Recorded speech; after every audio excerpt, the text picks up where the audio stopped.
So now we are looking at factors. When two whole numbers divide evenly into another whole number without a remainder, they are called factor pairs. The factors of a number are the numbers that divide evenly into a given whole number. Let's take the number 24, for example. The number 24 has the following factor pairs. First, we have 1 times 24 equals 24. 2 times 12 equals 24. 3 times 8 equals 24. And 4 times 6 equals 24. So if we look at all the numbers that multiply together to equal 24, those are the factor pairs. And we need to make sure that when we list them, that we list them in the order of least to greatest. So of course we would always start with the number 1 because the number 1 is a factor of any other number. So we would start with 1, and then 2,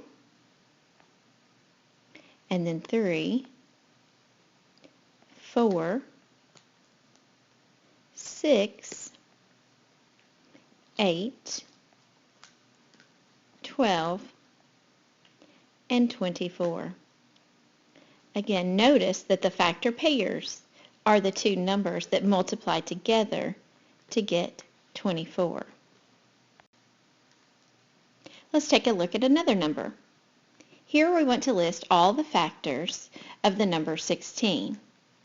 These numbers are just written in a different format, but we're going to look at the factors. So here we have this column of factors and this column of factors, and the answer, which is called the product in a multiplication sentence. The first one we would have would be 1 times 16 equals 16. 2 times 8 equals 16.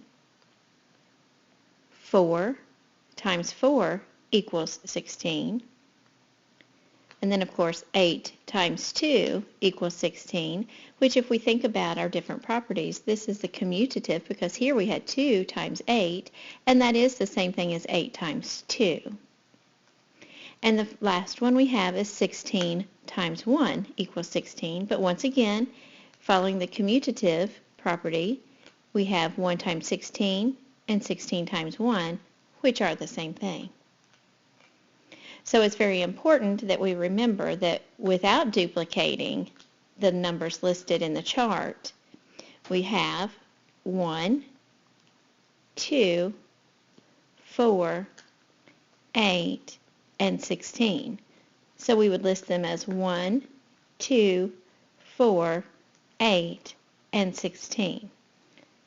Over here we also have 1, 2, 4, 8, and 16. But don't forget, without duplicating the numbers listed in the chart. We have the numbers 1, 2, 4, 8, and 16, and these are the factors of 16.